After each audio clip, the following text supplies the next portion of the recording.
We are going to open for closed session. Is there any public comment on closed session? Hearing none, we are going to adjourn to closed session. We'll be back in a little bit. We have no announcements from closed session. Please rise for the Pledge of Allegiance. I pledge allegiance to the flag of the United States of America and to the republic for which it stands, one nation under God, indivisible, with liberty and justice for all. Excellent. Thank you all. Their roll call this evening, Melissa Messina is absent. Everyone else is here. Notice to the public, there will be an opportunity for you to speak on items that are not on this agenda, and we encourage you to do so. Recognition of guests and presentations. None this evening. All right. Correspondence? None. All right. We have arrived at the consent agenda. Is there any board comment on the consent agenda? Seeing none, is there any public comment on the consent agenda? I need to introduce an issue, if I may. Okay, on the consent agenda? Yes, Okay. in regards to the agenda for the meeting this evening.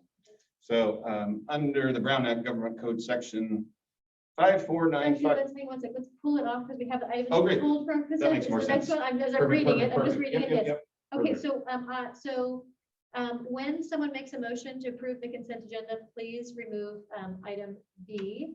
So I will entertain a motion minus item B at this time. So moved. There's a motion. Is there a second? Second. There's a motion and a second. Roll call vote, DJ, Aye.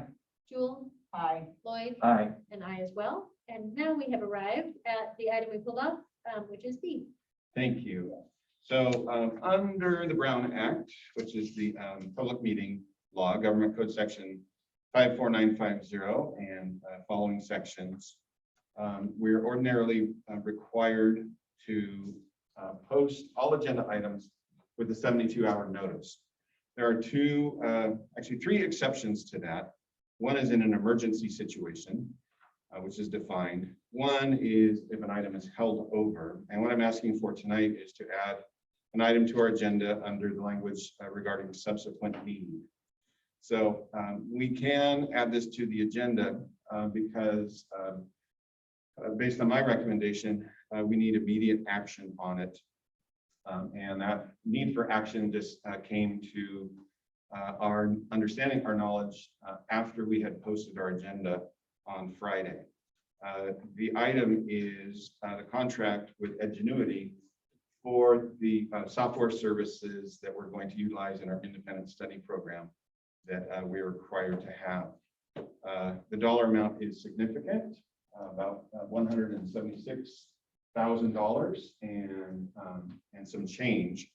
So rather than initiate that very large expense without the board's knowledge and approval, I was asking for you to add it to the agenda tonight. It's also Edgenuity is also asking for quick action on this and very fast payment as well. So I take any questions you have. Otherwise, ask that this item would be added to what did we say, 10B4. Then it will be added on as item 10B4. 10 or No, 11? 11. I'm sorry. 11B4, yeah. 11B4. All right. So my question is, we knew that like Edgenuity was going to be the independent study provider. Yes. So what was the change or the subsequent? Well, triggered it? Mr. Giramani was negotiating the terms of the contract. Got it. Which didn't really get finished until Tuesday morning. Okay, so with that explanation, we are going to vote on item B from the consent agenda as a separate item.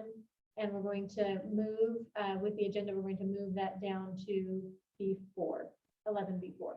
So is there a motion to do that for the agenda? So moved. There's a motion. Is there a second? Second. Motion a second. Roll call vote, DJ, Aye. Jewel, Aye. Floyd, Aye. and I as well. And before we move on, I just want to remind folks that if you are viewing us from home, we think that's fantastic. But we are also viewing into some people's homes right now, and that's probably not the way everybody wants it. So if you have your camera on, please turn it off. unless you're going to speak, and then we'd love to see your face when we know that you purposely had it on. So if you have, if you're viewing us, you may want to just double check and make sure that your camera's off. All right. Moving on to stakeholder communications. Is there anyone from the, oh, there's Ted. Great. Welcome, Ted. Yeah. Good evening, board members, superintendent, and community folks. I'm Tad Smith, chair of the Dixon Citizens Bond Oversight Committee. I have not updated you for 2 months, as unfortunately, there are just 2 members remaining on our committee, and we've not had any meetings this summer. I will be working to finalize our annual report, and we'll strive to get that done by the end of August. So we need to focus on getting 5 new members on the Dixon CBOC. Unfortunately, I was not successful in talking any former members to stay on. So I think a top priority will be getting a new member who is involved with the Dixon senior group.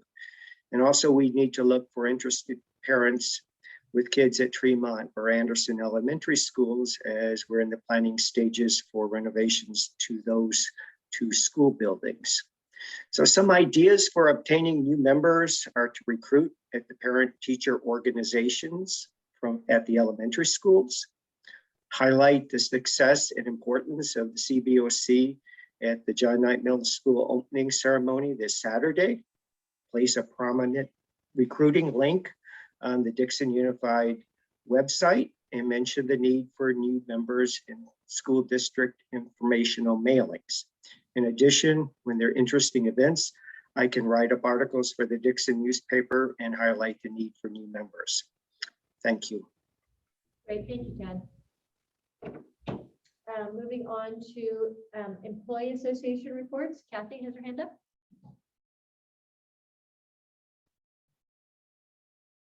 Kathy, you're on mute.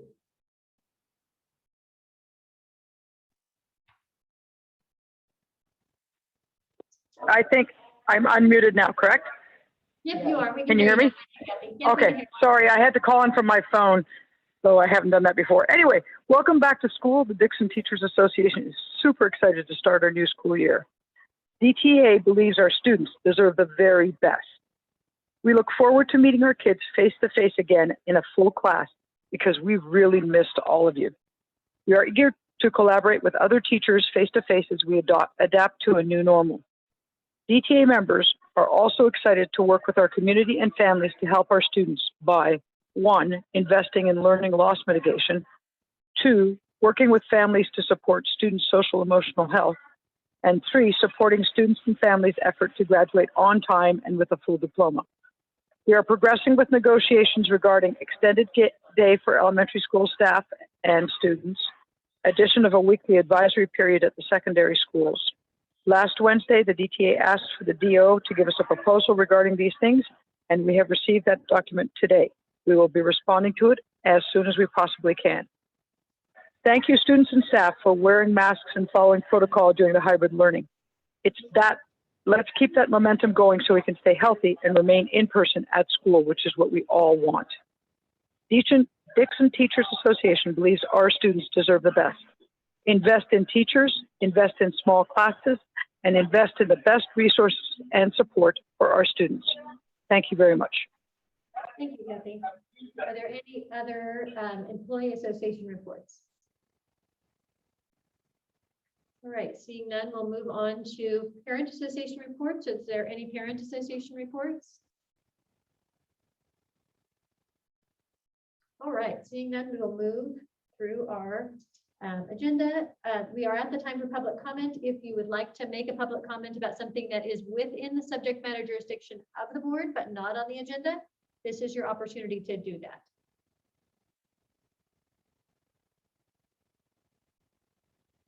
All right, seeing no public comments, we will move on to our first item, 11A. Thank you very much, Caitlin. And I'm just at the tail end of some technical difficulties here. So I'm going to talk about a couple things while my computer gets booted up so I can share a document or two via Zoom. So great news in Dixon is that in just a handful of days, we begin our new school year. And we begin our new school year with all of our students coming back to campus, except for those who are choosing the independent learning program that you're going to hear more about today. Our campuses are clean, they're organized, grounds are looking much better through some recent efforts to make them more attractive and better curb appeal.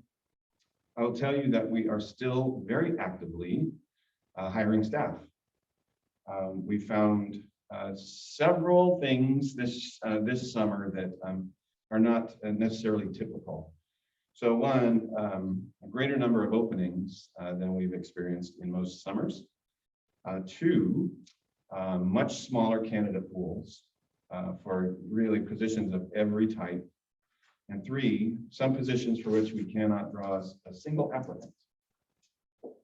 One example is we have what's labeled a maintenance one position. So that's the entry position in our maintenance department. And we've had that job posted since the middle of June, I believe. No, earlier in June, I believe. And we've not had a single person apply for it in that entire time. This is being recorded.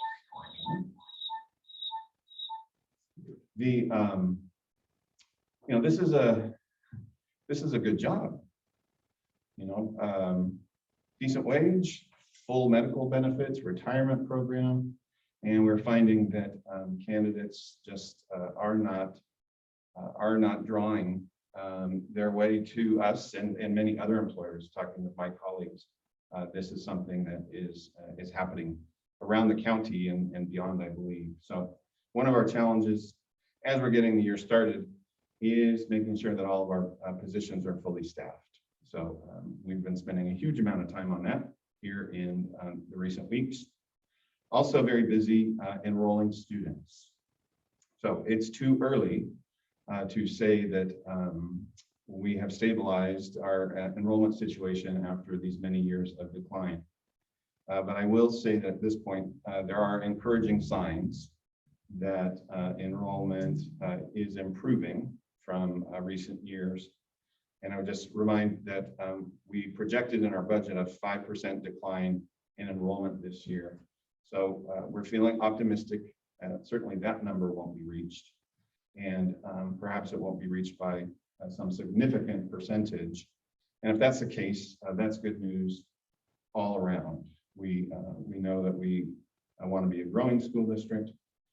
It leads to greater fiscal health and a more diverse and successful population as well, we hope. So we will be continuing to monitor those numbers, and on August 19th, I'll bring you in an update on where we stand at that point in time. Okay, so Mr. Monticello, if I can share screen, please. I would like to get a document up.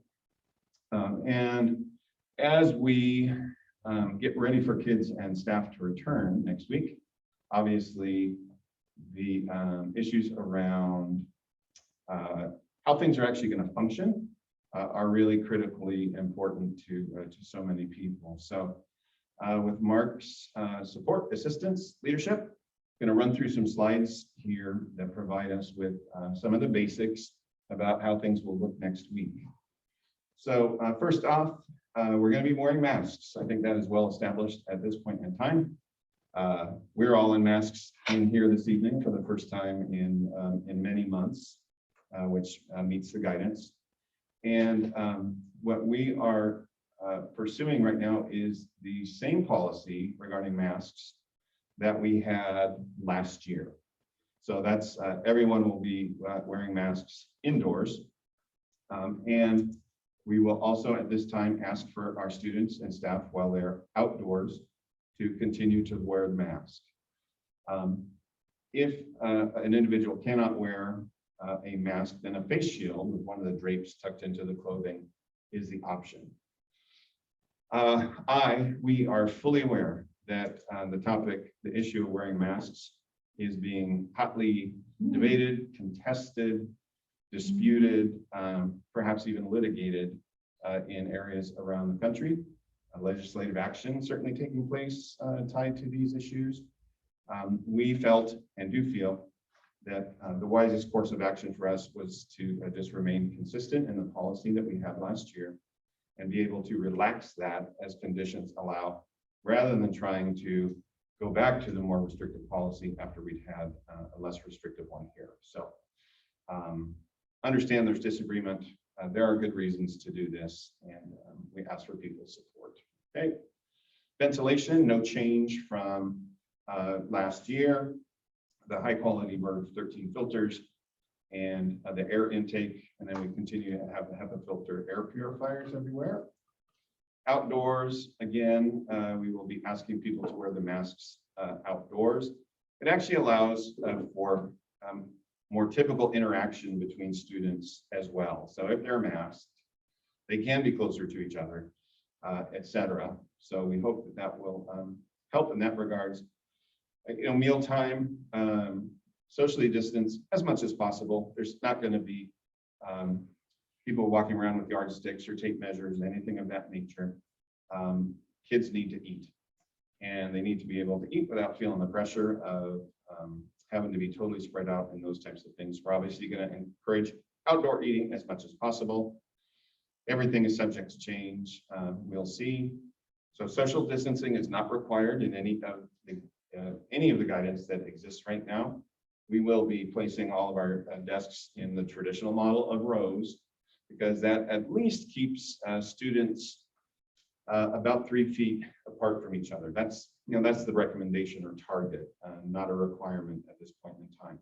So what you won't see are the clusters of 4 or 6 desks facing each other, kind of in that team approach, or some of the flexible seating that we've seen in elementary classrooms of late. Continuing the practices around hand washing and sanitizing. Quarantine situations have changed significantly, and really the change is due to the fact that the vaccine became available and that many individuals have been able to take it. So, and Mr. Monticello is going to bail me out if I misstep here. So, the close contact term has been misapplied and misinterpreted at times. So the definition in the guidance for close contact is within 6 feet for 15 minutes or more over 24 hours indoors, right? So for someone who has close contact with a person who may be positive or is positive, if you're fully vaccinated, you do not quarantine. So you're not required to quarantine, assuming, you see the asterisk, that there are no symptoms. If you have exposure and you have symptoms, then you quarantine, okay? If you are unvaccinated and fully masked, there is a step now called modified quarantine. And this is really what we would expect to impact our students, especially those 12 and under most significantly. We obviously understand that 13-year-olds and up, some will be vaccinated, many will not. But in the case of the close contact, they continue to attend school if they have been wearing their mask consistently. We test them 2 times weekly during the 10-day quarantine, and we have expanded our testing capabilities, so we'll be able to do that in-house actually, to hopefully expedite things. And the student or individual gets no other activities, sports, community gatherings, all of those types of things, okay? And then for those who are unvaccinated and haven't worn the mask appropriately, there is the home quarantine period of 10 days. You can have the option of testing on day 6 or later. And if that test is negative, return to school day 8 or later, okay? So you can see the new guidance provides for individuals to be present on the campus, in the workplace, to a greater degree than the previous guidance. And again, the vaccines probably driving that most. Superintendent Dolan, I'm sorry. Yes. The very first item where it says fully vaccinated and mask wearing equals no quarantine. Okay, thank you. Sorry, I apologize for leaving that out. No, I might have made that comment, but yes, the mask requirement is a key to staying out of quarantine, right? If you don't wear the mask, you're going to be subject to the quarantine. Visitors, and unfortunately, we're going to be maintaining the same policy again as we had in the spring of limiting visitors on campus. Unfortunately, this means parents and parent volunteers and some of our community supporters. And then access into the school offices is going to remain controlled at this time as well, while we try to keep traffic down and see cases diminish. You know, we always say this every year: if you're sick, stay home. But more than ever, if you have symptoms, stay home, get tested, talk to us. We want to be able to assist in the management of cases and make sure that students and staff are in school. And cleaning, last year we had very aggressive cleaning schedules, and those, the guidance related to those have been reduced. So we'll be doing thorough cleaning once a day, and some of the high touch areas more frequently, that's bathrooms, doorknobs, etc. So I also attached, just for the backup and benefit, some guidance from California Department of Public Health that came out last week. That is a pretty easy read and not as comprehensive as some of the other documents that are available. And just thought about it earlier today, attached an article that came out of EdSource, which is a publication, online publication related to education. And that had a very easy to use question and answer element to it. Again, highlighting things that we've talked about and making sure that you know, the opportunity to understand what's expected at this time is provided. So, Mark, do you have anything to add on anything that I addressed here, please, sir? Yes, if I can hop in quickly. So there is a little confusion because in the K-12 guidelines from California Department of Public Health, item 2, it says physical distancing. And I'm sorry if you see my head because I'm reading off the other computer. It says recent evidence indicates that in-person instruction can occur safely without minimum physical distancing requirements when other mitigation strategies are implemented. And it says this is consistent with CDC K-12 guidelines. But if you click on that, on the key takeaways, the 4th item down, it says, in addition to universal indoor masking, CDC recommends schools maintain at least 3 feet of physical distance between students within classrooms to reduce transmission risk. Realizing that this is not always possible, do the best that you can. So I want to make sure, because there's some confusion out there, and it was probably my fault. Desks need not be 3 feet apart. Students are supposed to be 3 feet apart. So desks, as they are traditionally laid out, can be about 1.5 feet. So we've laid out a couple of classrooms, 36 kids in 5th grade, does work out when we define 3 feet as distance between students, not distance between desks. So some people are confused because on the K-12 guidance from California Department of Public Health, it says no distance, but then refers to CDC, which does say try to maintain 3 feet. So different than the 6 feet we did in the spring. I think we can manage 3 feet. It does spread kids out across the room, but as you said earlier, no more of the pods. The other thing is no more of personal couches or love seats or chairs for kids or bean bags. We want them in desks with a hard surface that we can clean to make sure we can eliminate all viruses with our disinfectants. Does that make sense? Sorry about all that. No, thanks for the clarification, Mark. All right, questions, board questions? Yeah, I have a question.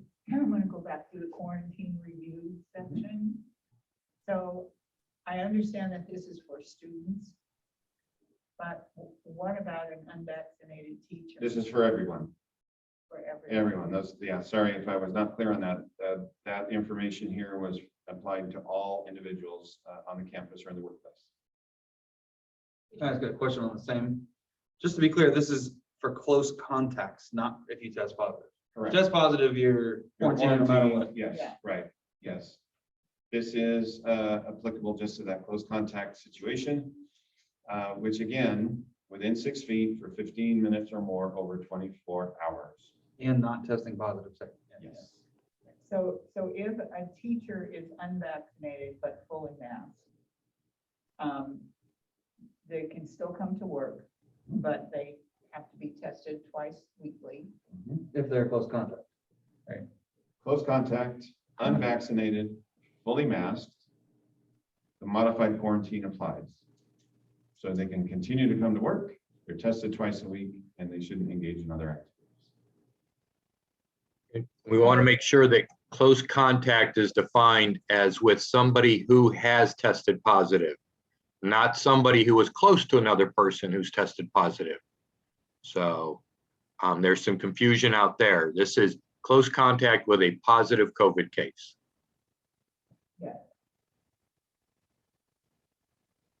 Is that reiterated or clarified, Joel? Yeah, well, because, you know, the definition of close contact is very clear. Yes. Yes.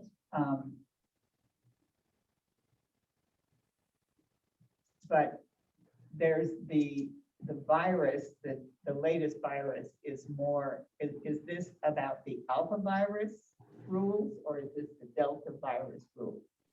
This is the guidance that came out about 2 weeks ago. So 2.5 weeks ago. So the Delta variant was obviously present and spreading at that point in time. And I don't believe, and Mark can correct me if in any of the documents from public health that it referred to any specific form of the virus or whatever they're called, I don't even know, species. Yes, this is the most current, up-to-date, strongest guidance that we have at this point in time. It does not call out a specific variant.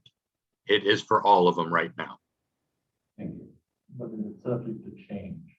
Right. Oh, It absolutely. could be changed next Yeah. week. Yeah, Absolutely subject to change. It's scheduled to change November 1st, right? So I heard there's new CDPH guidelines coming out November 1st. I don't know. haven't heard that, but but yeah, that's quite possible. possible. Yeah.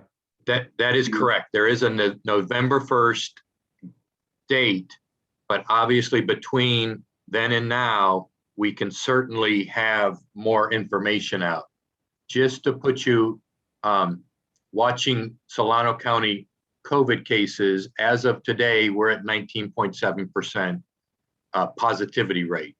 Highest we've been in since the peak in January. And I've watched the city of Dixon go from about 1,990 up to 2,043 currently. So it hasn't slowed down. As a matter of fact, looks like it is picking up quite a bit. I noticed that in the guidance and in your presentation, there's no mention of plexiglass. And I know the district has purchased it. So I'm just curious, what's the plan for that? The plexiglass has been collected and is stored over at the maintenance warehouse. If we reach, Teacher wanted it, could they access it for their room? yeah, absolutely, and in what is known as a minor outbreak, 3 cases in 14 days at one school site, that could be one of the mitigating factors that we have to put into place, or in a major outbreak, which is 20 or more cases in a month at one school site. So we didn't throw it away. It is stored, ready to be used. And I will tell you with all my heart, I hope we never use it, but it is there in case we need it. And I just remind that we didn't buy plexiglass for every desk. So we didn't buy 3,000, let's say we have 3,000 students this year. We didn't buy 3,000 plexiglass units. We were dealing with the A and B model, AMPM model, whatever. We had a lot of students choose not to come back, especially in the secondary settings.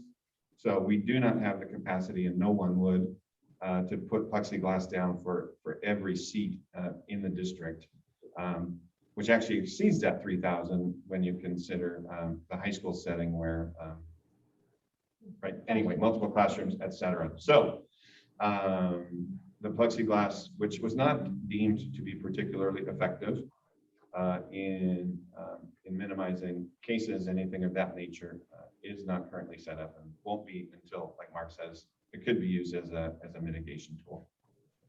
Great. I'm going to open for, if we're done with board comments, I'm going to open for public comment on this item. Is there any members of the public wishing to comment on this item? How do I go? Yes, I would like to ask a question. Okay, go right ahead. Now, let me get my video on. Okay, so is it starting my video? No, Are we allowed to have video rolling or no? you may, yes. Okay, where's my video at, Nick? So I'm sending, my name's Anderson Davis. I'm sending a few kids back to school this year, one in junior high and another in high school. And I've heard all the precautionary steps for the COVID. One thing I'm curious about, because I'm assuming you have the CDC numbers, what is the survival rate right now at? Does anyone have those numbers for me? Because I would love to hear those. I've heard a lot about the precautionary measures that my kids are going to be going through, but I'd love to hear those survival rate numbers. Okay. Since you're new to our meeting format, I'll just ask if you have any other questions, and then we'll take the rest of public comment. We can certainly come back and address your question. I do have a question. Okay, actually, I have a hand raised, so hang on. I'm talking to Mr. Davis. If you have any other questions, if not, I'm going to go ahead and move on. No, yeah, please go ask him other questions. I'm good with my question. Okay, great, thank you. All right, Debbie, you have your hand raised. Go ahead. Hi, sorry, no camera, I'm in the car. So I just wanted to ask, so can teachers use the plexiglass, or are you guys saying that we can't? I wasn't sure what you meant. Okay, great. And another hand, Katie, go ahead.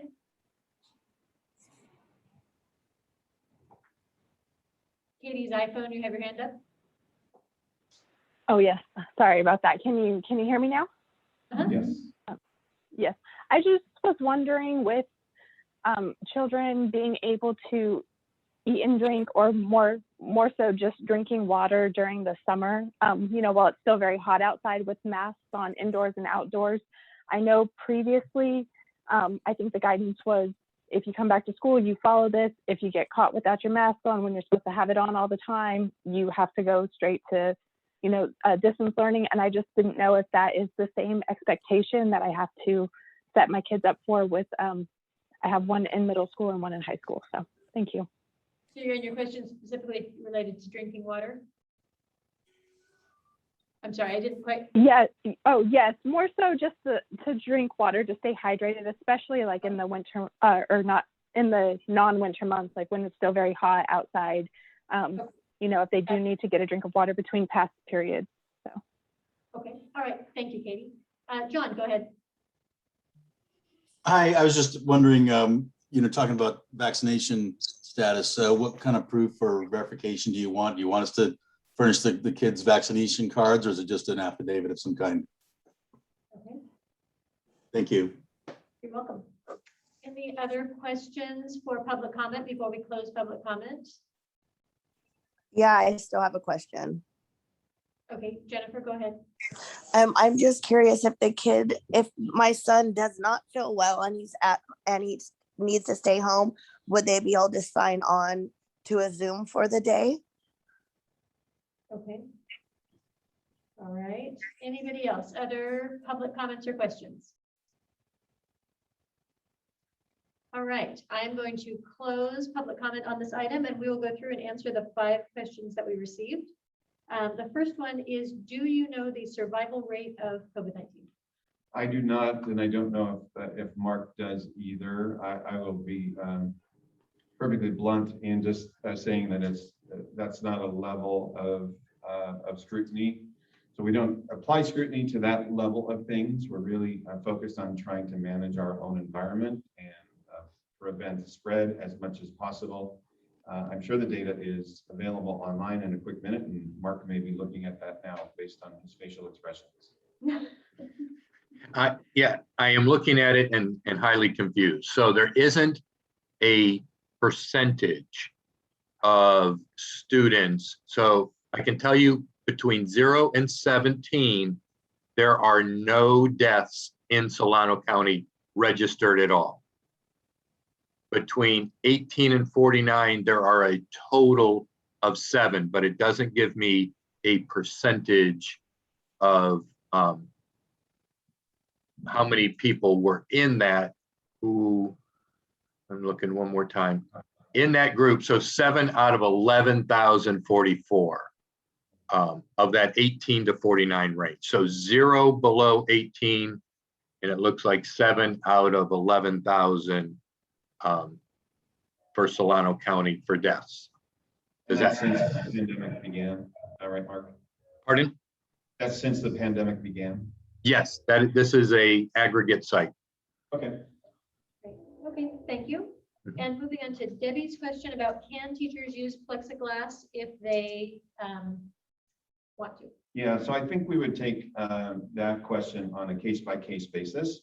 So there are some classrooms in which it may be more common to have tables used, and in that situation, it may be appropriate. I would ask that any staff members interested in that contact their site administrator as the beginning point, and the site administrator would channel that question on to Mark or other appropriate people. So not a no. It would be dependent, I think, on the particular circumstances. Great, alrighty. And then Katie had a question about whether or not her children could drink water during passing time. Yes, actually, we now have water bottle filling stations at the sites to help facilitate that. The regular water fountain function will not be working, so kids can't lean over the fountain and get a drink and potentially spread whether COVID or any other bug that they may be carrying. I think, and this probably needs to be emphasized a little bit, I just opened my bottle of water and turned and took a sip here, and I don't believe that should be strictly prohibited in classrooms either, right? The idea of pulling down the mask for 10 or 20 seconds while a student takes a drink, especially while we're in this warm weather. We would like to not have eating happen in classrooms, which is pretty typical actually. And again, the idea outside is that masks are worn unless you're eating or drinking, right? Engaged in any of those activities. So we would hope that staff would exercise, judgment and flexibility around what the students need in terms of water, especially. Okay. And then John had a question. Will you be requiring students to show proof of vaccination? No, we're not allowed to. The only circumstance in which we would tell a family that it may be in their interest to provide us with proof of vaccination is if they are exposed, if they're a close contact, at which point in time they could show us the vaccination card, and that would allow for the less restrictive conditions for the student. And just as an FYI, we can't ask for staff to provide verification of their vaccination status either. So it would be, contingent upon the individual or the family wishing to share the status to help address the quarantine situation. Great. And then last question was, Jennifer asked if her child was sick, could they take their classes on Zoom? We won't be operating with Zoom, none of the distance learning, virtual teaching this year. So, and school really is returning back to full in-person unless family chooses the independent option. So it would be treated as in the past, student would be provided the makeup work and the chance to get that completed in a timely fashion. Great, thank you. All right, that completes the questions for. There's new short-term independent study options if they're sick for 3 days, right? Yes. So yeah, it could be an option too. Thank you. Great. All right, So we'll move on to our next item then, because that was this requiring action. So moving on to our next item, which is 11A2, the Great. 45-day budget revision. Right, so I'd like to introduce Bruce Colby, who is our business office consultant. He works for Government Financial Strategies. He's been with us now for, gosh, it's about 5 weeks or something, Bruce, something like that. Yeah. So tonight he is addressing the 45-day budget revision, which we were required to complete for a couple of different reasons. And Bruce has a really thorough presentation for us. So I'm going to let him get started and take it away, Bruce. Okay, it is. Mark going to put the presentation up. Should be ready for you. Okay. Great customer service.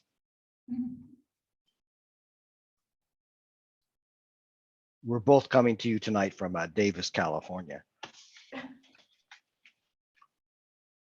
So while he's bringing that up, I'll go ahead and just start, because we're just on the cover page. So thank you, Superintendent Dolan, Madam President, fellow trustees. I'm here to present the Dixon Unified School District 2021-22 45-day budget revision. So when that comes up, we can go ahead and start on the second page.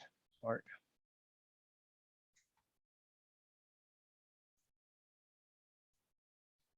Sorry, I'm pulling it up right now. No problem.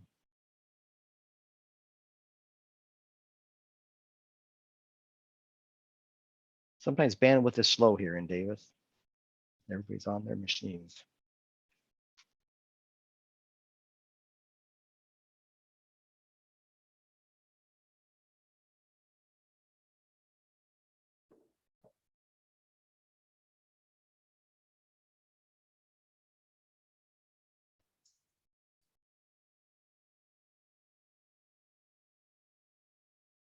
Do the board members have it up on their screens at all?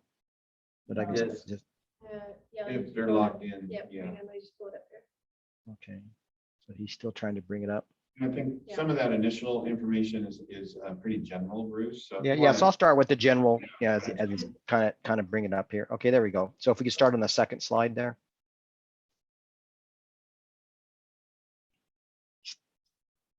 One more slide up. Number 2. There we go. I see you clicking on 2. It's on 4. It's on slide Okay, 4. yeah, it looks like. There we go. So if There we we could go. start from there, that would be great. So this is, you see where the arrow, this is the next step in the annual budget cycle. The district approved an adoption budget in June, and since then the state has adopted a final budget. This step is an update and revised to the budget on any material subsequent changes since the district June adoption per state statute. This process happens within 45 days from the governor's approval of the legislature's budget proposal. Next slide, please.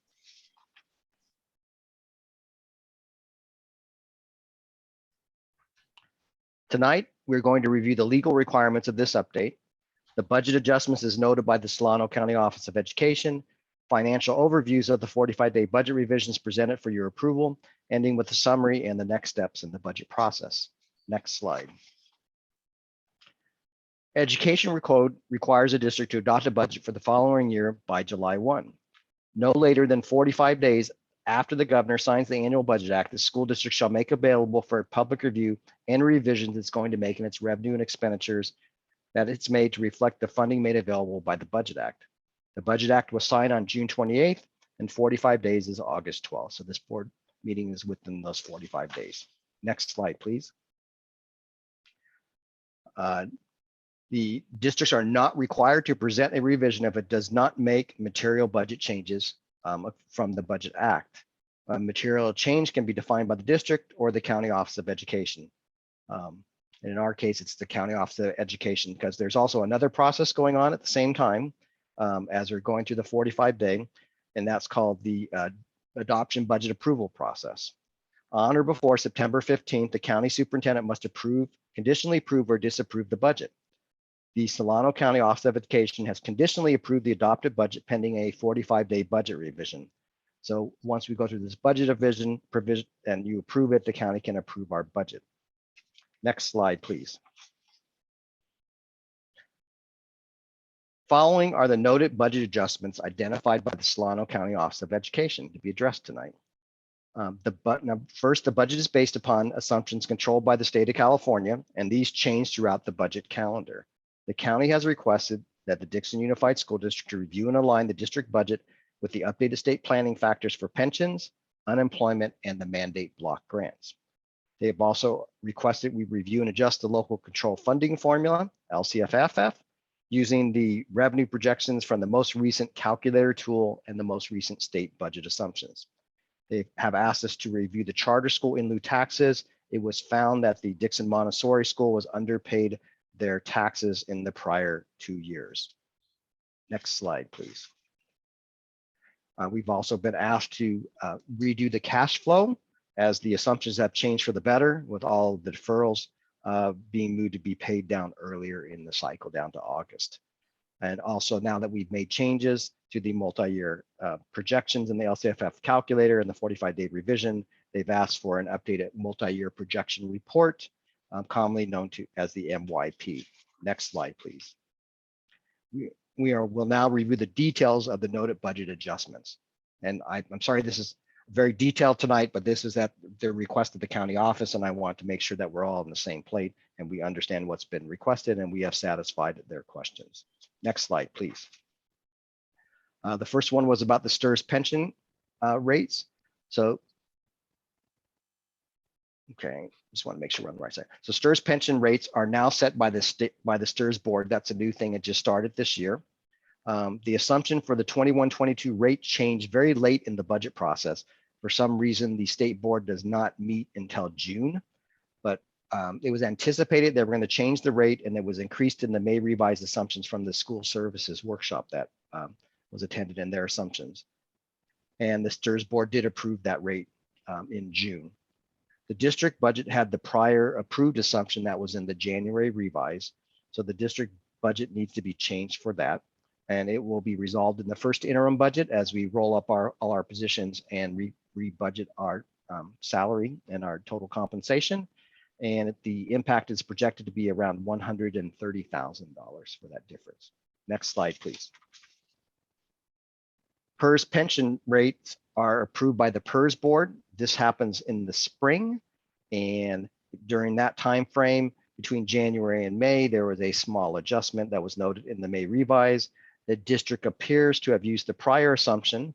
This, again, like the STRS rate, will be resolved in the first interim budget. The impact is very minimal on this one. As you see, it's very small. The projected impact is between $4,000 and $5,000. Next slide, please. The cost of unemployment insurance is set by a state board. The cost was increased substantially due to the impacts of COVID-19 on unemployment. It went from 1.23% from 0.05%. The financial legislative budget, which the governor approved grants relief for K-12 to put it at 0.5%, still an increase from the past, but not as large as it was before. There was some information ahead of time that this was going to go through, and the adopted budget was put together and already reflected the proposed change of 0.5%. So there's no change to the budget on that. Next slide, please. So the district has two mandate block grants, one for K-8 and one for 9-12. The district in its adoption report noted use of the January budget assumption for the mandate block grants. The final state budget had a slight increase, not material. This will be updated in December as the actual allocation comes out in November. It's very, very small. The K-8 number is $234. Next slide, please. This is the 9-12. Again, a small increase in that rate. And the impact of this one is $330 and will be adjusted at first interim. Next slide, please. The district enrollment assumptions for 2021 were updated to match the state official CalPADS reported numbers. And so they were slightly changed. They were a little bit off. You see that the change there. So the budget revision, the enrollment for 2021 is up by 92. The county was just a difference of 1. As noted, as always, the future years will change with the updated actual fall pupil count information as school opens. Next slide, please.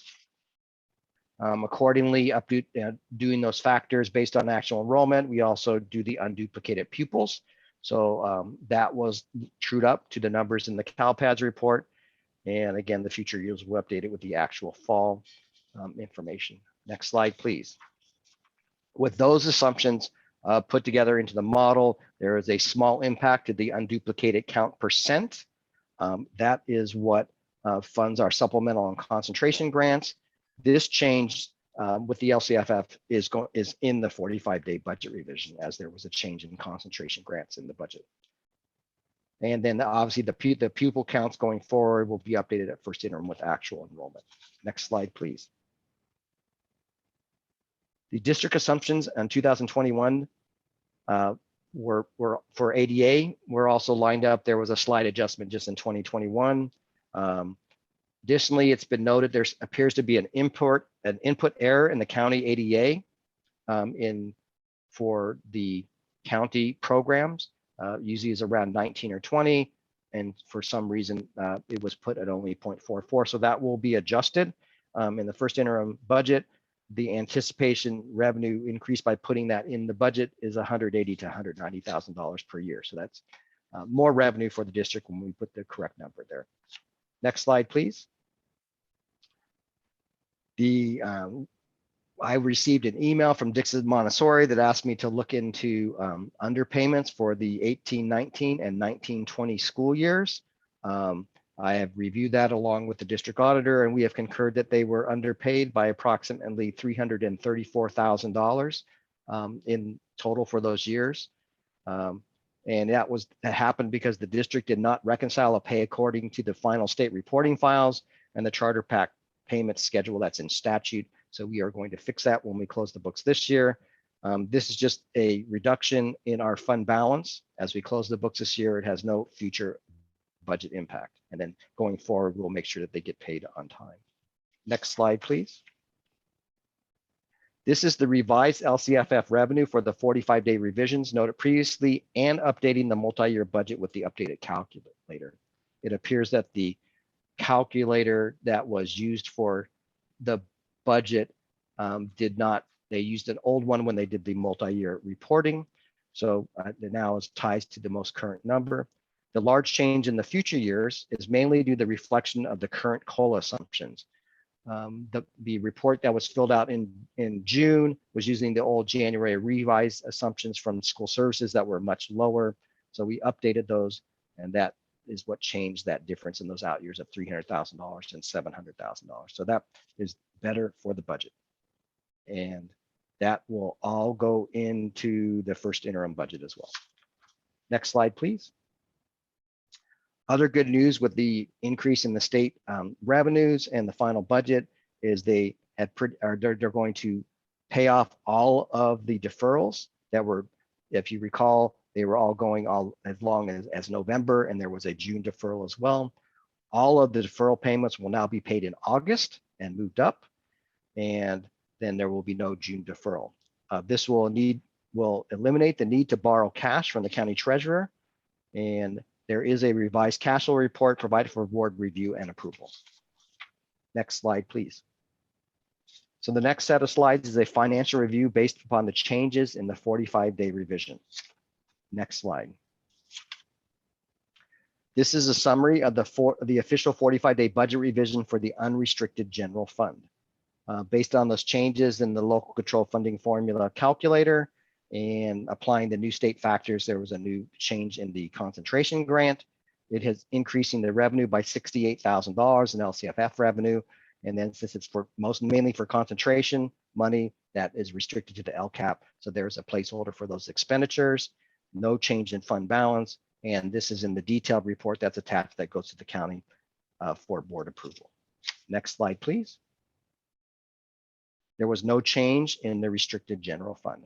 Next slide, please. This is the combined total general fund with restricted and unrestricted. Again, it's reflecting those changes in the local control funding formula from the unrestricted general fund. There is no change in fund balance, and this is in the attached board report that will go to the county. Next slide. So this is a summary of the multi-year projection with all of the revised budget assumptions in the local control funding formula and then in the 45-day assumption. So based upon those revenue changes from those out years that we just talked about, that changes the need for as many budget reductions, which was called an adjustment in the multi-year to maintain that minimum 3% reserve in that third year out. So that number went down from minus $1.8 million down to $800,000. If the enrollment continues to be strong that we see, and hopefully when school starts next week, that will substantially change the outlook of that number and potentially reduce it greatly or might mitigate it completely. So, but we will have that, understand that better in a few weeks as school starts. Next slide, please.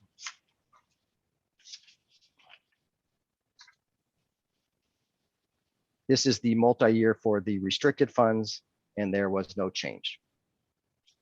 Next slide. This is the combined general fund of both restricted and unrestricted, and the only changes then are reflecting those changes in the unrestricted general fund, and this is part of the county board report that's attached for your approval. Next slide, please. So now I'm going to switch gears and talk about a summary of what I presented in our next steps. Next slide, please. So the 45-day revision and budget updates noted by the Solano County Office of Education are an improvement to our adopted budget. The decline in the projected enrollment in ADA is very dependent on those student counts, which we'll know more about in a few weeks. And as a note, the decline does not happen, our fiscal distress could be reduced or eliminated. But at this point, the district continues to have a qualified budget, and it's qualified for that declining enrollment. And our district cash flow is substantially improved, and we will require much less borrowing and maybe not even any from the Solano County Treasurer. Next slide, please. So the next steps for tonight is to approve these budget revisions, and we'll forward these on to the county for approval so we can get our adopted budget approved. We will continue to close the 2020-21 school year for unaudited actuals and the audited financials. We will continue to monitor and update those enrollment projections, as that's key to the long-term fiscal health and actions the board may need to take in the future. And then we will update the budget as needed at first interim based on all the new factors that we have and anything that we learned during unaudited actuals. Next slide. That is the close of my information. And so I now open the floor up for questions. Great. Are there any board questions on this presentation? That was a very detailed presentation. Thank you for that. Let me see if there's any, if there are any public questions or comments on this. All right, seeing none, I will bring it back to the board, and I will entertain a motion for approving the revised budget. There's a motion. Is there a second? Second. A motion and a second. DJ? Aye. Jewel? Aye. Lloyd? Aye. And I as well. That is, motion passes. Thank you. I just want to thank Bruce for his great work on this, and we had some support provided by county office as well to facilitate getting this done on a real tight timeline. So thank you, Bruce. We appreciate your support. Yeah, thank you You're for welcome. that. Appreciate it. All right, moving on to B1, we're going to hear an update on planning for the non-classroom based instructional program.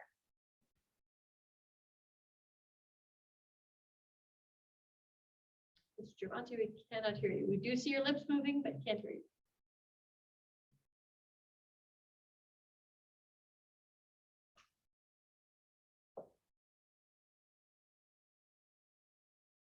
No. But I'm good at reading lips. And what about now? That's better. There you go. I've got a new setup here that I'm operating under. So good evening, everybody. And as I just said, good evening, board and Superintendent Dolan. And Mark, if I could have, or Mr. Monticello, permission to share my screen, please. Great, thank you. Okay, everyone see the Independent Study Program update PowerPoint? Yes. Awesome, thank you.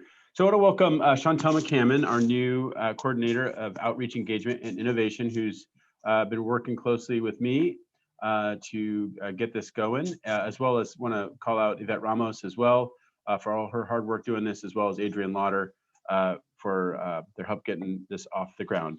But tonight I'll be Chantel and I going through first a quick review of some of the updates to the law pertaining to independent study, and then Ms. Mack will take over and talk about how we plan to implement that. So first, AB 130 is the new law governing our work around independent study. And the big change here is that districts are now required to implement an independent study option for students in the 21-22 school year. So in the independent studies long been on the books in California. However, it's not a requirement, and Dixon Unified has not had any sort of independent study program here for a couple of years now. So we are re-implementing, and this is for all grades within the district, required to have that option.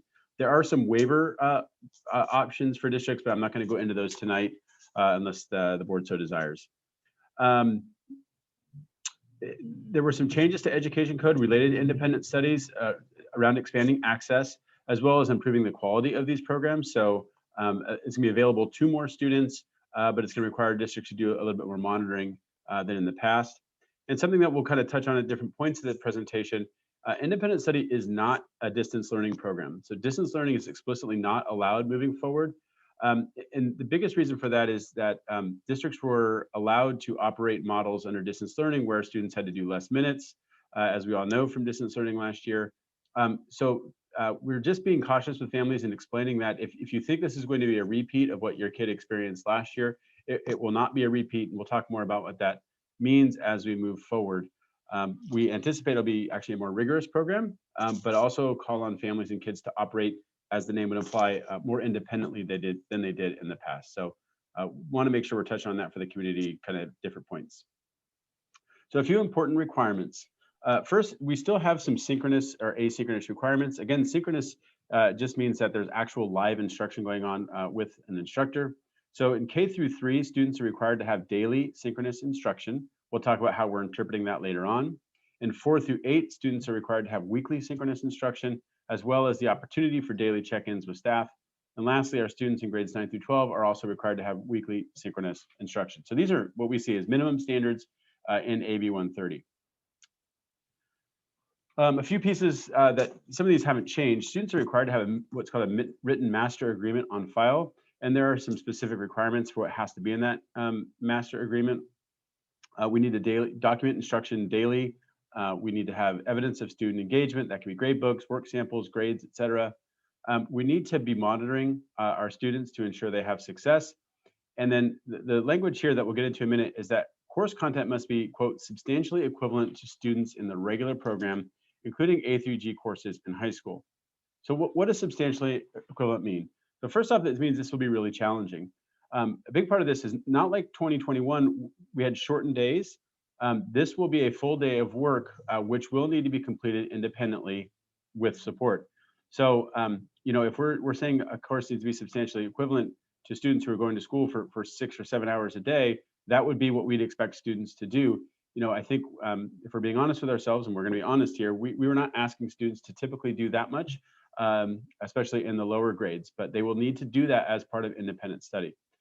We also have students in the secondary program. They will be taking their same schedule. We'll talk more about that later on. In other words, if they're signed up to take English 10 at Dixon High School right now, they'll take English 10 in the independent study program.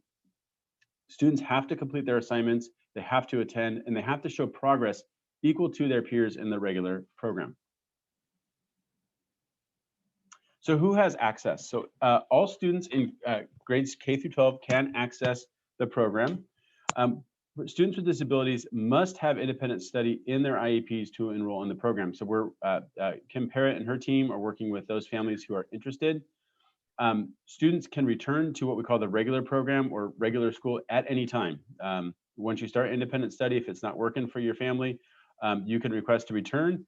And we as a district have to have a place for your kid to go within 5 days of that request. On a staffing level, that can be quite a little bit challenging for us because we anticipate that we'll have families start and realize that this may not be a great fit and we have to have a place for them to go. So for us to reduce staffing in the regular program commensurate with the number of students that are in the independent study program is a little tricky for us at this point, simply because we don't know what kind of fluidity we're going to have. And we also do not think that this is a program that we'd recommend for students who are behind or significantly behind, and certainly students who would struggle to work independently. We have to let those kids in though. And certainly we have kids that have asked to do this who we think this may not be a good fit, but if families want to explore this option and engage this option, they have that right, and we will work with their students at commensurate with their peers. However, if they're not completing work or they're not making progress, then we can bring those students back to the regular program. We're hoping that that doesn't happen. We hope that's a mutual decision between home and school, but we will be prepared to do that if students are not meeting the expectations of those master agreements. So if students do fail to complete work or not meeting grade level expectations, or who are absent from school, we have to, by law, engage in what's called a tiered re-engagement plan to get them back on track. And if they continue to struggle, as I mentioned, we would be bringing them back to the regular program. So I'm going to turn over to Ms. Mack now to talk about what our plans are for the elementary and secondary independent study programs. Good evening, Superintendent Dolan and board members. And so, like you heard Mr. Giramonte say, we have this new program here, and we're having a lot of movement. And so we're having to look at those numbers in staffing. Currently, we have 39 students interested in the program at the elementary level. And of those students, we have here that there are 8 kindergarten and first grade students, 16 second and third grade students, and 15 fourth and fifth grade students. And we have those students listed in grade level bands. And the reason for that is we're just thinking about how instruction will happen given these students will meet with the teacher, a Dixon Unified School District teacher, daily to meet the synchronous instruction requirement. And what that would look like is about an hour a day of instruction for our students that are participating in this program. Slide, please, Mr. G. Thank you. In order for us to serve these students, like I just said, we will employ 1 teacher to oversee and implement the program.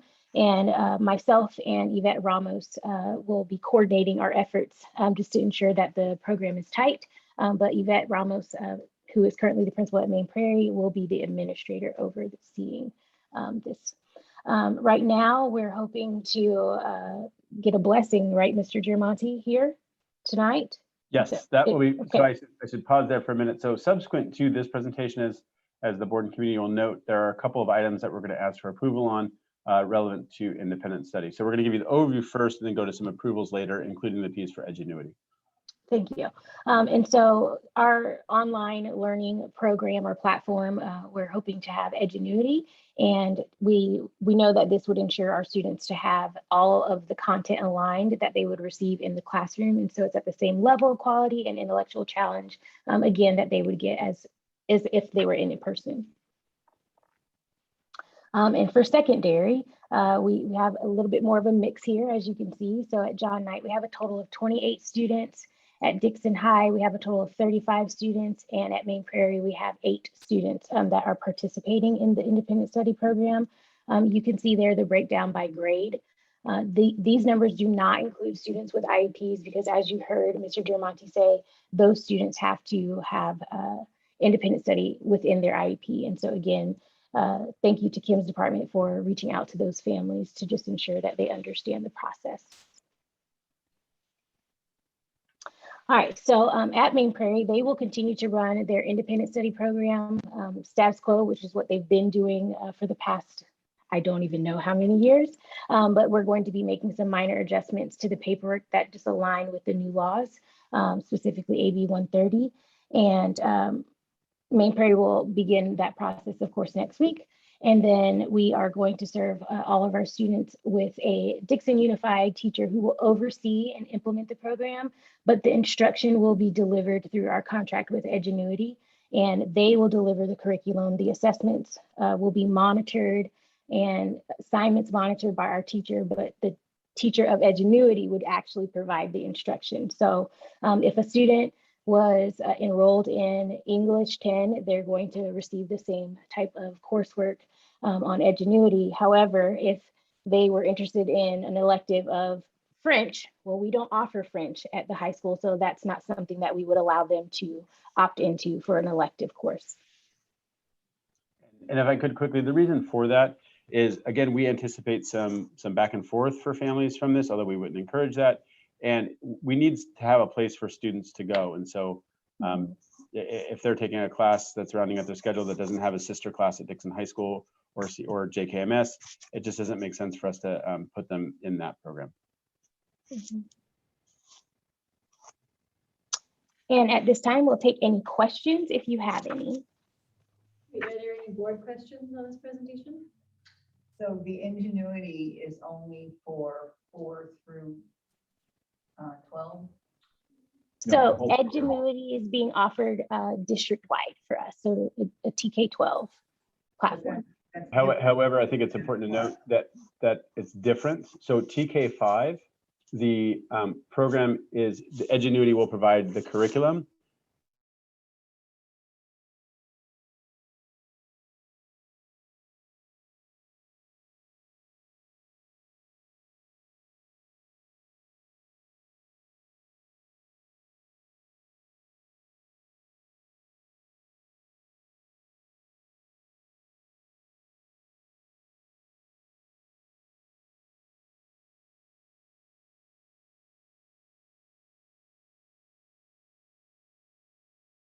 The synchronous learning. Sorry, the synchronous learning on a daily basis is just 1 hour. So this remains an independent learning program, right? But the students in those grade levels will have the opportunity to be working directly with the teacher. And you might have missed it that they'll be in bands. So a K1 band. So basically a combination based on how small the numbers of the students are, a 2-3 band and then a 4-5 band. Okay. And Edgenuity provides a lot of scaffolds within the program. It's not just, you know, here's the homework, now do it. You know, there's video, there's recorded lessons, there's other scaffolds for kids and especially the young grades, their parents to access to deliver that curriculum. Great. Thank you. Other DJ, go ahead.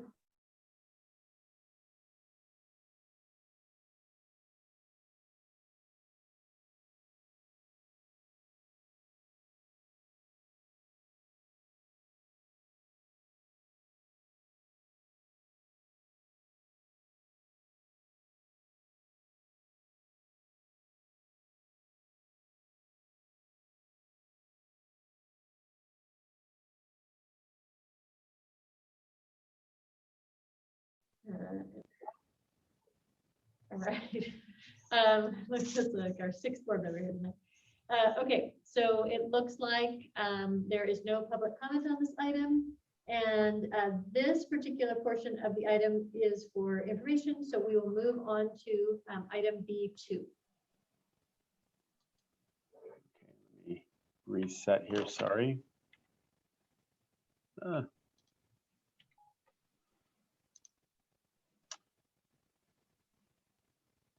So B2 asks, so part of one thing I didn't mention in the PowerPoint, but a key component to this is that boards are required to update board policy that mirror what's happening with AB 130. So I should mention that these changes are actually came upon us pretty quickly. So I want to give a shout out to CSBA, California School Boards Association, who typically writes a lot of the board policy for getting a lot of districts in California this language fairly quickly. So this board policy that we're asking for recommendation for this evening reflects AB 130 and is also commensurate with the way we are going to deliver independent study in Dixon Unified School District in 21-22. All right. Are there board comments or questions on item B2? Seeing none, I'll open for public comments. And seeing none, I will entertain a motion on the approval of revisions to the board policy and administrative regulation 6158 on independent study. And just before we do that, Caroline, I'm sorry to interrupt. Mr. Germani, would you mind just clarifying, because we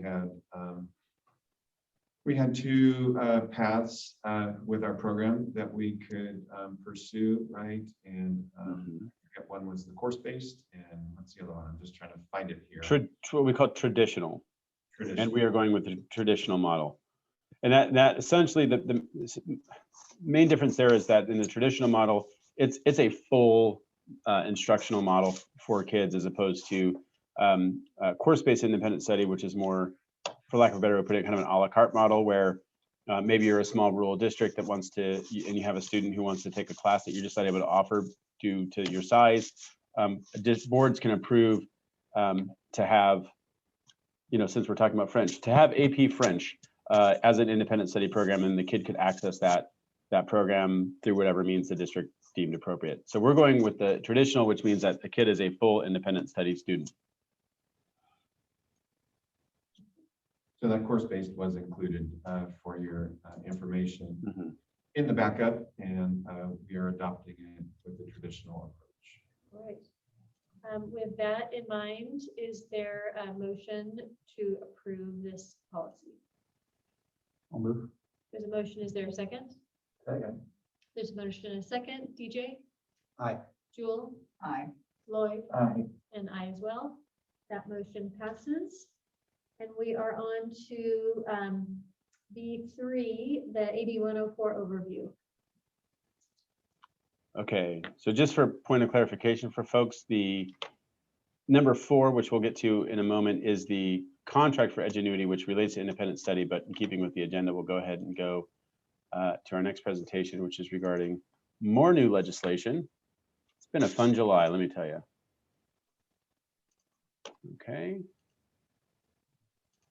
Okay, so just to keep things moving tonight, we've got a new PowerPoint and different background so I could visually understand where I am. This is regarding Assembly Bill 104, which is legislation as part of the new budget and specific to sort of post-COVID world that we are entering, or well, I guess we can't say post-COVID, but wherever we are in the process. I want to thank Adrienne Lauder for her help on this. I will be presenting everything, but she's really been a great help understanding these new regulations, as well as helping our sites develop plans to implement them. So AB 104 really talks about 3 distinct areas. The first is what we call pupil retention, then pass, no pass grades, and finally graduation requirements. This bill, as you can see, was signed on July 1, 2021, and it applies to things that happened last school year, and of course, things that are going to happen in this school year. So we're going to go through each of these 3 areas separately. So the first is regarding pupil retention. What the law says there is that it allows for parents or guardians of students enrolled in K-12 or K through 11 last year to request retention for their child if their child has deficient grades for at least 1/2 of their coursework. I should pause here for a moment and say, parents at any time can ask us for retention. What this does is sort of, it codifies some of our responses and gives us some timelines on how to do that. So first of all, what's a deficient grade defined as? So it's a DF or a no pass in our secondary program. And we're defining that locally as a 1 in elementary if the student received more than half their grades as a 1. And we also think it's important to couple that with some other measures like local assessments or state assessments. We're also required to do, if a parent requests this, it needs to be done in writing. We then have to have a consultation meeting within 30 calendar days of receiving that written request. We need to, at that meeting, with an administrator, a teacher, and of course the family and whoever else the district thinks is relevant at that meeting. We have to discuss all available learning recovery options and supports. That would be not retention. So what can we do for students in their current grade to avoid the retention piece? We have to have a consideration, obviously, the pupil's academic data and other information that may be relevant to the conversation around retention.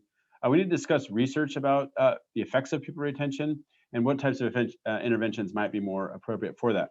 I'll pause here and say this, that the research is pretty clear that retention is not a particularly, well, no, I'll just say it this way. Retention typically is unhealthy for students. It's not that it doesn't work. It actually, in most cases, is not a good educational option for students. There's some research that indicates in the really early grades with certain conditions in place, that makes sense. But just for reference, in fact, I can't remember the last time we retained a student outside of kindergarten. Certainly in my time, I can't remember anybody, and Brian, if you can fill in the gaps there, or Ms. Mack, but it is very rare that we would recommend retention because of what we know about the research. And then finally, on the back end, whatever decision that the LEA makes on this, and it is the LEA's determination, we have 10 calendar days to communicate that to our families. The second part of the law talks about pass, no pass for our high school students. And this one's pretty cut and dry, frankly. It allows for high school students to request that high school grades, not elementary or elementary or middle school grades, that they earned during the 2021 school year can be changed from a letter grade to pass, no pass. So what's that mean? First off, the law says that changes to the pass, no pass have no negative impact on a student's GPA. They can simply apply to have a letter grade replaced. We cannot limit the type of courses that are eligible for the grade change, nor can we say it has to be all or one. You know, if a student wants to have 2 of their classes changed to pass, no pass, but keep their other grades the same, they're allowed to do that. I should also mention here too that the law calls out really specifically the fact there's very clear ed code that prevents anyone from a teacher of record from changing a grade unless very specific conditions are met. This is outside of that. So this isn't seen as a grade change per se. So, you know, we can't have a teacher say, hey, you can't go in and change our grade on this. It's not that. We have to do this without question. The law also says that CSUs, please note it says CSUs, not UCs, must accept a pass, no pass without prejudice. What that means is CSUs are supposed to accept these grades and not give any negative consideration for that. And also there is other schools in California that have also indicated that they will not have negative impacts on enrollment considerations. The state of California reached out to schools. All the UCs have said that this is a no harm situation, as well as a number of private institutions. If we're asked, is that true? Is that really the case? We simply have to take them at their word on this. We can't say anything beyond that.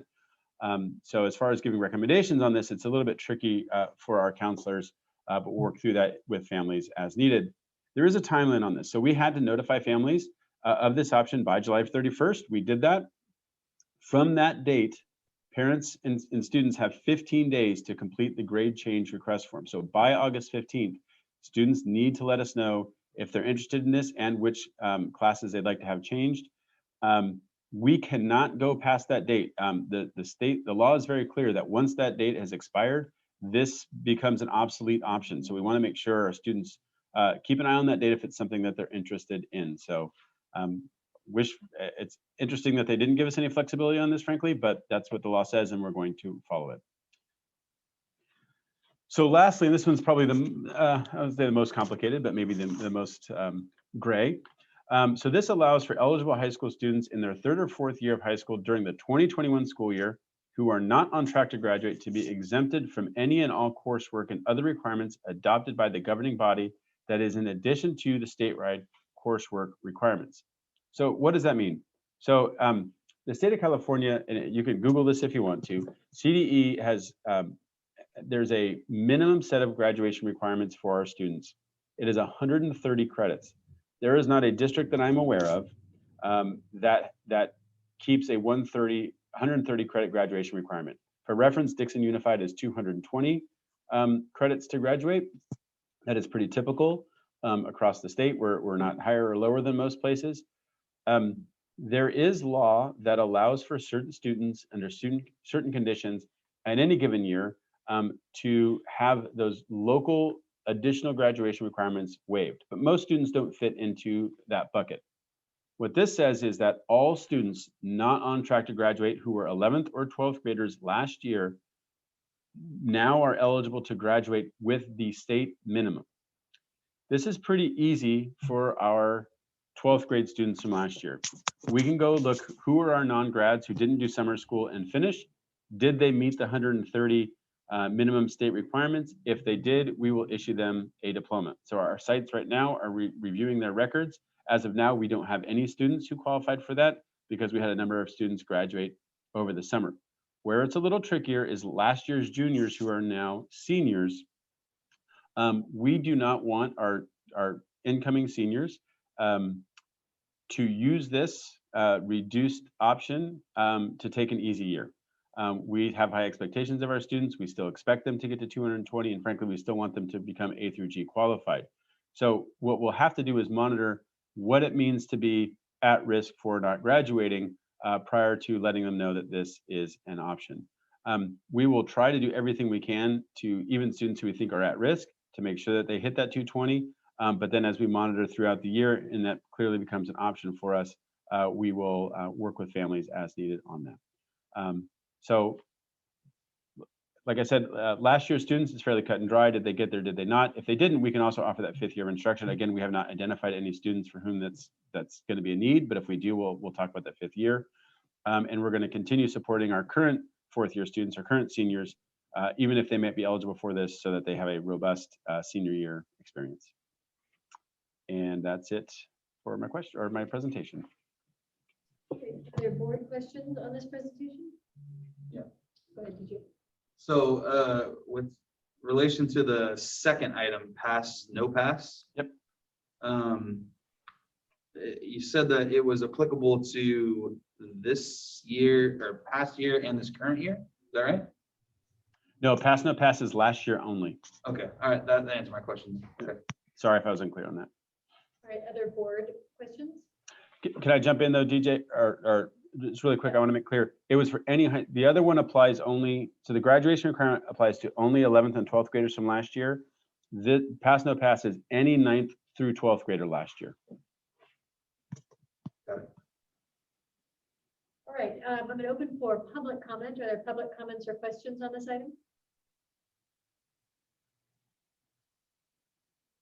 All right, seeing none, we will move on to that. That requires no action. So we're going to move on to our last item, which is an action item. This is 11B4, like I'm playing bingo somehow, 11B4. And this is, I'm going to read it, but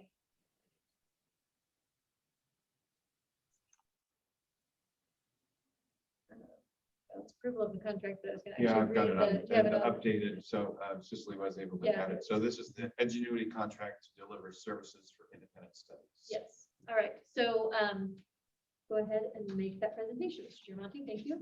Yeah, I do just want to call out, this is obviously a little bit different than we typically do. We like to make sure that folks have access to these sorts of things in a little more timely manner, but this is all happening very quickly, as I mentioned, with the independent study. So we weren't able to get this dialed in until midweek this week. We do realize, and especially the size of this contract, it's fairly large, but this is the Edgenuity contract for our students. You'll note that there really are 2 different services called out. As we talked about, there's the elementary single user. Again, that's not using the Edgenuity teachers, that is using their curriculum. And then of course, the other one is more expensive, frankly, because we'll be using the Edgenuity teachers to do that work. And then we've got some professional development built in there for our staff who will be working with this program. Great. All right, are there any questions on this contract? We don't use all the 360, are we still charged for it? Or is this like a not to exceed type thing? Mac, you want to take that one or you want me to have it?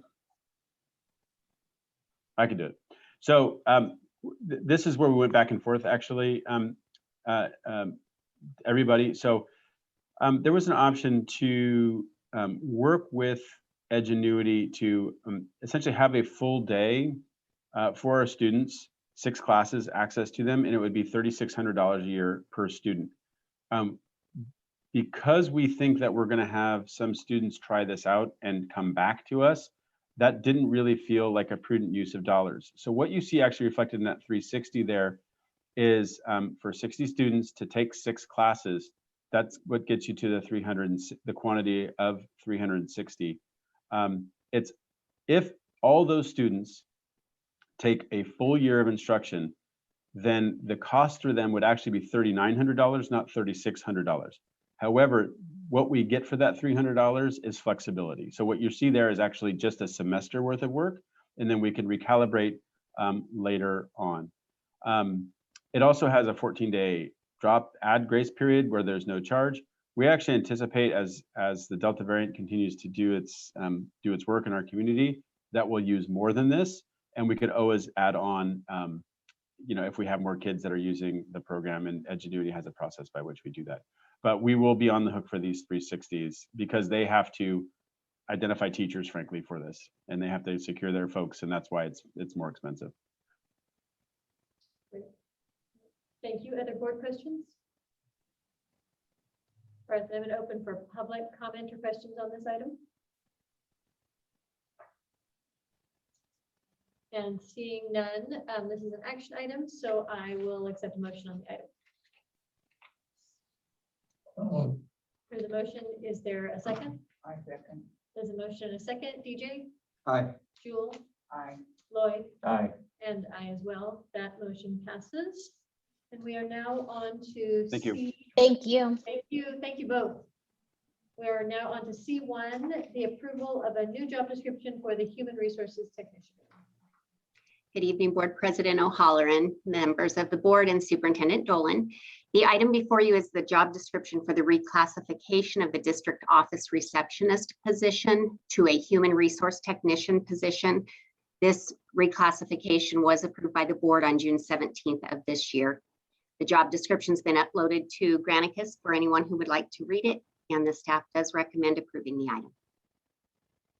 Are there any board questions or comments on this item? Any public questions or comments on this item? If not, I will entertain a motion. So moved. There's a motion. Is there a second? I'll second. There's a motion and a second. DJ? Aye. Jewel? Aye. Lloyd? Aye. And I as well. That motion passes. Thank you very much for that item.